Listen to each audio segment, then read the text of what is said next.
Hey guys, it's Catherine Morgan here and welcome to my YouTube channel. Now this channel is here to bring you short but powerful videos to help you to navigate both the emotional side of money, our relationship with money, and the practical steps to help you to reduce financial anxiety and become more financially empowered to deserve wealth, grow wealth, and create wealth. My name's Catherine and I'm a qualified financial planner and international multi-award winning financial coach. That's a bit of a mouthful. So welcome to my channel. I hope you enjoyed today's video. Make sure that you hit the like and subscribe button and do leave me a comment below and let me know what was your biggest takeaway from listening to this video. Speak to you soon.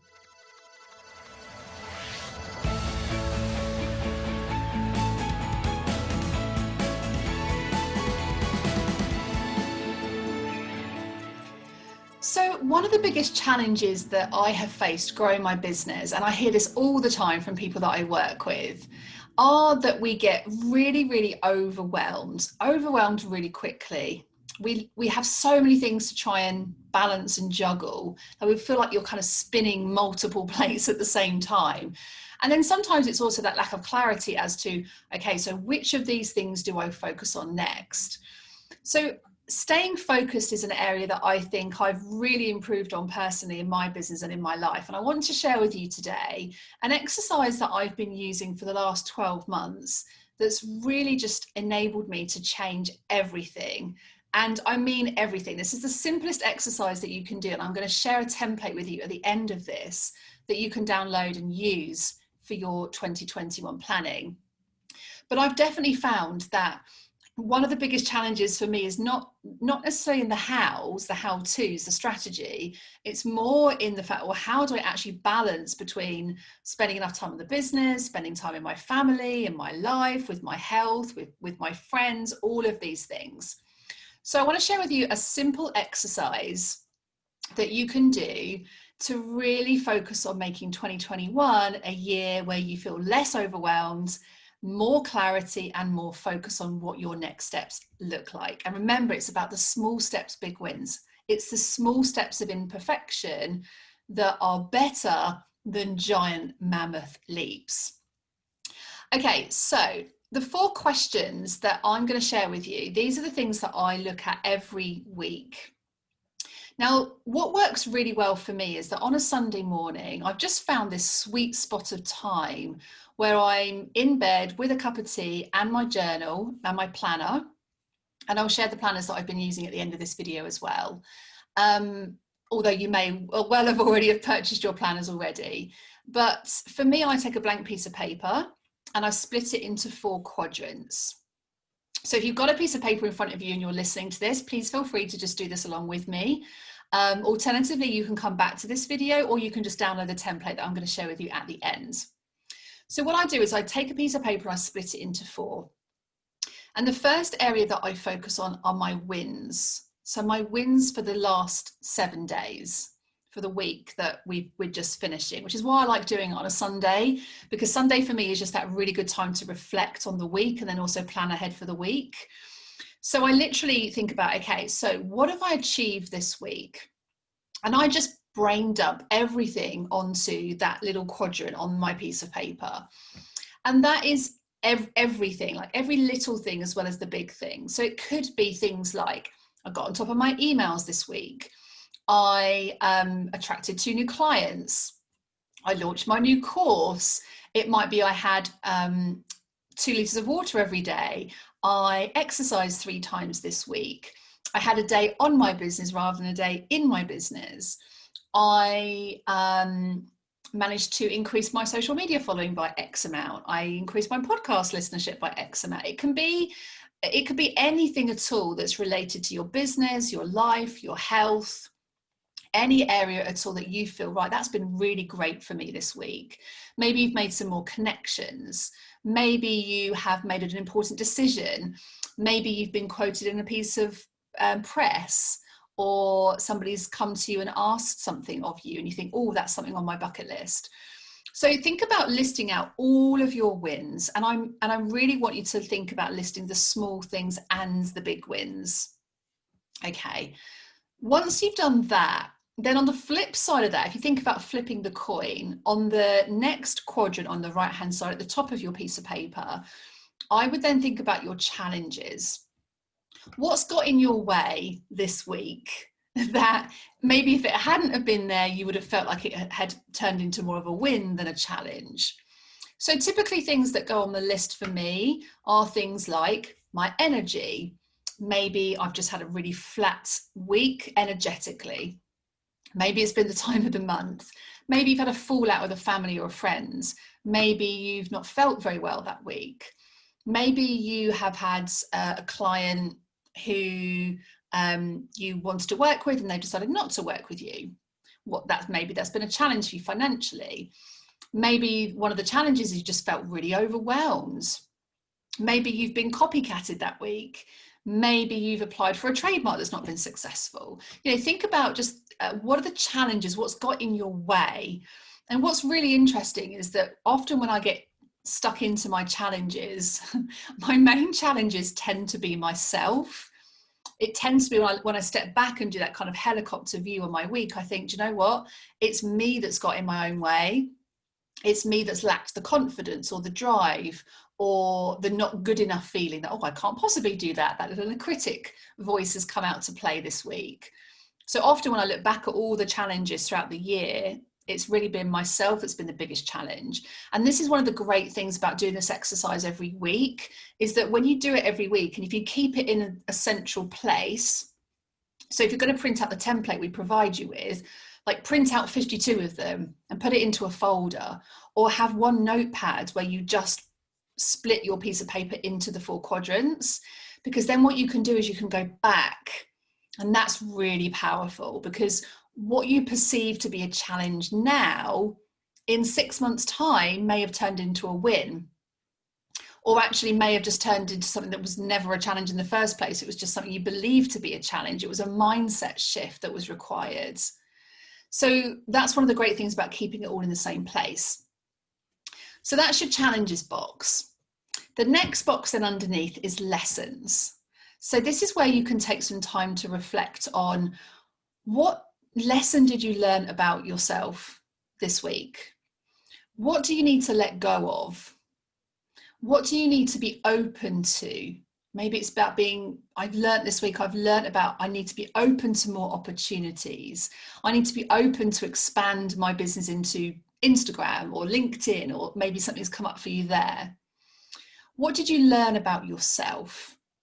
And this is the box that I kind of call the deep reflection box, because normally what comes up on that piece of paper immediately is like what I call the shallow lessons. And then what I do is I take my shallow lessons and I turn them into deep journaling questions. And I'll share a couple of questions with you in a moment that you can use around this. But think about, what is this lesson telling you? This is where you can move it from shallow lessons to deep lessons. What is this lesson telling you, and where can you take that lesson? Okay, so that's the lessons box. And then the final box is focus. So for the next 7 days, what is your focus for the next 7 days? And this is where you can link this back into your kind of quarterly rocks. So one of the things that we do at the start of every year is we look at a 12-month plan, and we kind of map out in the diary what's going where during the year. And that will include launches, programs. It might include periods where we're working on developing something new into the business. It's about creating ecosystems, products and services for your ideal clients. And so we map all that out for an entire 12 months. We put in all of our holidays, so we know when do I not want to be working? When is my team not working? Then we focus on breaking that down into then filling out in detail a quarterly plan. So we do this from a sales and marketing perspective. What's the quarterly plan, and what's our quarterly content plan that's going to support that quarter's focus? And that's what I call the big rocks. What are your quarterly big rocks? So your focus is then really about narrowing that down even further into weekly focuses.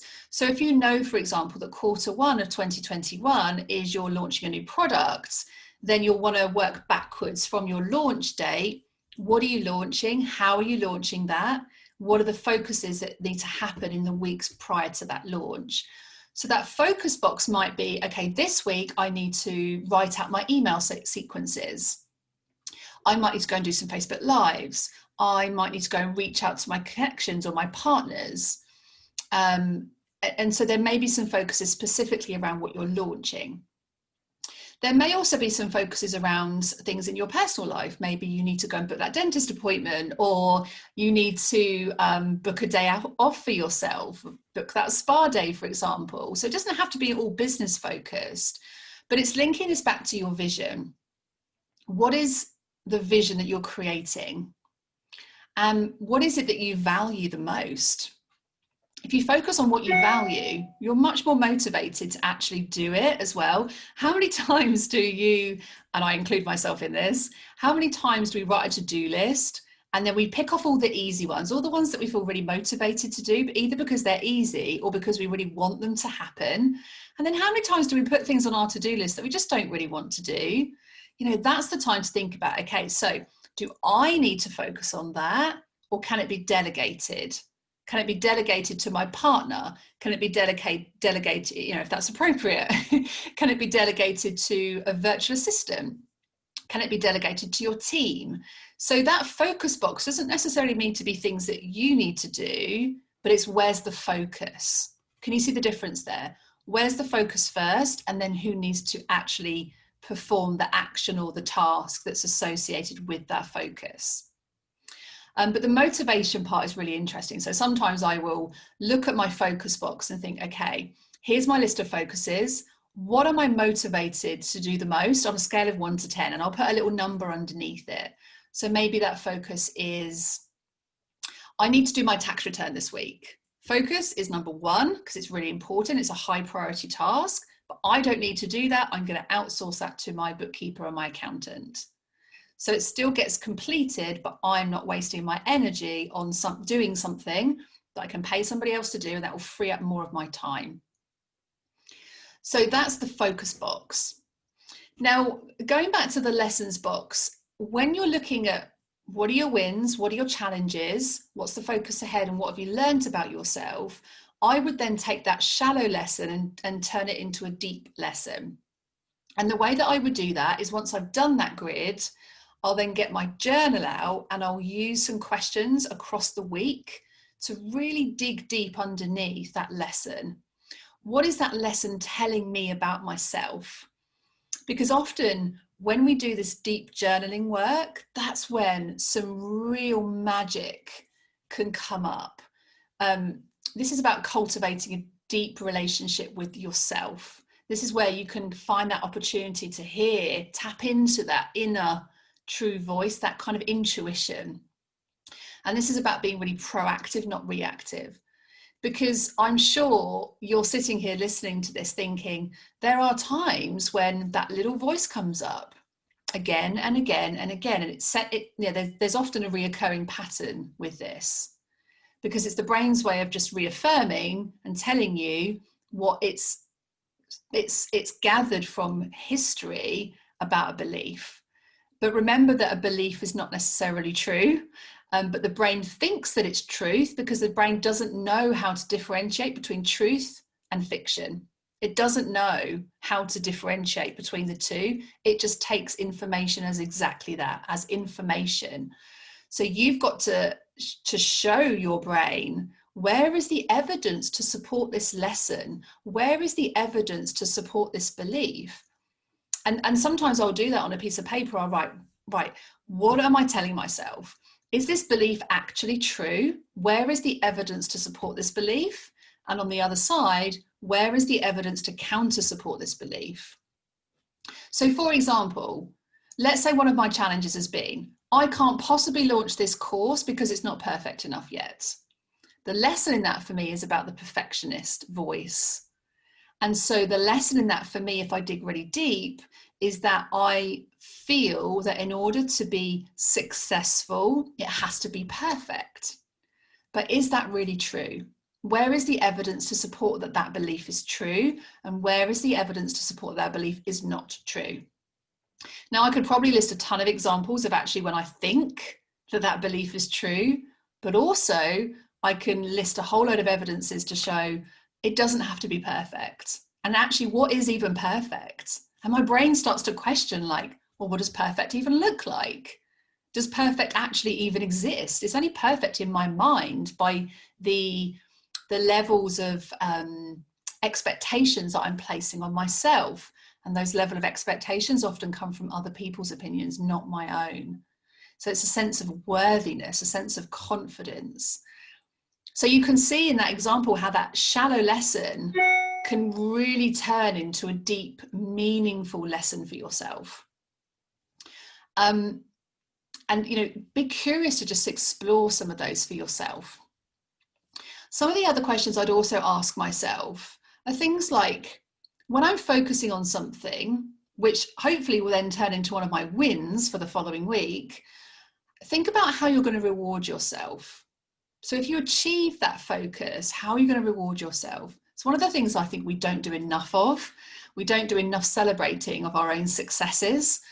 So think about how you're going to reward yourself. Where's the motivation? And if you can, try and find a motivator that is internal rather than external. So it's internally motivated so that you get that sense of self-gratification rather than it being about what other people are going to say. So it's internal motivation rather than external motivation. I'd also ask myself things like, okay, so if my focus is this, what skills do I need to work on this? Do I need to upskill? Do I need to work with someone to upskill? Do I need to upskill somebody else to take that focus on? Who do I need to contact this week to change that from a focus to an action? So maybe it's, I don't know how to do a TikTok video. I need to go and learn. How do I go and learn that? What do I need to do? I also sometimes think about, what habits do I need to change? Are there things that I'm doing week in, week out that are not serving me? That might be, for example, sitting at my desk all day long and not getting a break. That's a habit. That's about creating a new habit that gets me off my chair, out of my desk and out onto a walk, for example. So it's looking at, what habits do I need to change? And some of those habits you won't change overnight. That's okay, but it's bringing that awareness. That's the first step, bringing the awareness to what habits are not serving you to look to change. I'll also think about, who am I surrounding myself with? Am I surrounding myself with people right now that are bringing negativity into my life, that are not helping me, that are not serving my mission and my purpose? So think about who you might need to surround yourself by for the coming week. How are you going to hold yourself accountable? I'm actually not a big believer in accountability buddies, because I think if you're motivated enough, you'll do it anyway. But it's finding that level of motivation that's really important. But maybe who needs to hold you accountable? Who needs to give you that little bit of a shove? This is one of the things I love about hosting my mastermind, is because we get that level of accountability in the group. So think about where you could hang out to get that level of accountability. And then also, as I mentioned before, think about who you can delegate to. Not everything has to be done by you. This is about building your team, being in that CEO mindset of you running your business, and delegating and outsourcing tasks that are not high value tasks, either energetically or by you delegating that out to somebody else, you can spend that time on something else that's going to be a high performing task, that's going to move you that little one step closer to where you want to get to in terms of your vision and your purpose. So I hope that's been really useful for you. A couple of resources for you that I think will really help, just to kind of take this to the next level. I mentioned that I use my journals and planners. The ones that I've been using this year, I've been using the Daily Greatness Planner, which I have purchased again for 2021, but I've also in addition purchased the Law of Attraction Planner, which is quite similar, but it just has a slightly different focus. So I'll be able to report back next year how I'm getting on with that. But I really like the way that the Law of Attraction, which I thought was going to be really kind of out there and a bit woo-woo, but actually it's not. It's just really, they've got some really good questions in there that you can use to supplement some of the questions that I've shared with you today. So those are going to be the two journals that I'm going to be using for next year. I'd really love to hear actually what you're using. So please feel free to let me know what planner have you chosen to use, or maybe which planners have you tried and tested that maybe haven't worked, and which ones are your favorite ones. I'd really like to hear from you about that. And then finally, if you would like a little template to get you started with the exercise that I've shared with you today, then if you head to the website, that's themoneypanel.co.uk/time-management. That's themoneypanel.co.uk/time-management. You can click on that link and download a little template that can just help you to get started with what I've shared in this today. So I hope that's been useful. I'm looking forward to seeing you all again soon. If I don't speak to you or hear from you, have a wonderful, wonderful new year. And thanks once again for supporting us in 2020. You've been absolutely awesome. You are exactly the reason why I show up every day to produce content. So I really value your time. Thank you so much, guys. Have a wicked new year, and I'll see you all in 2021.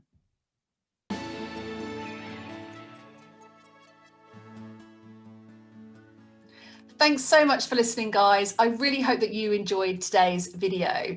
If you did, please do me a big favor and leave me a comment below this video and let me know, what was your one biggest takeaway? What are you going to do differently as a result of watching today's video?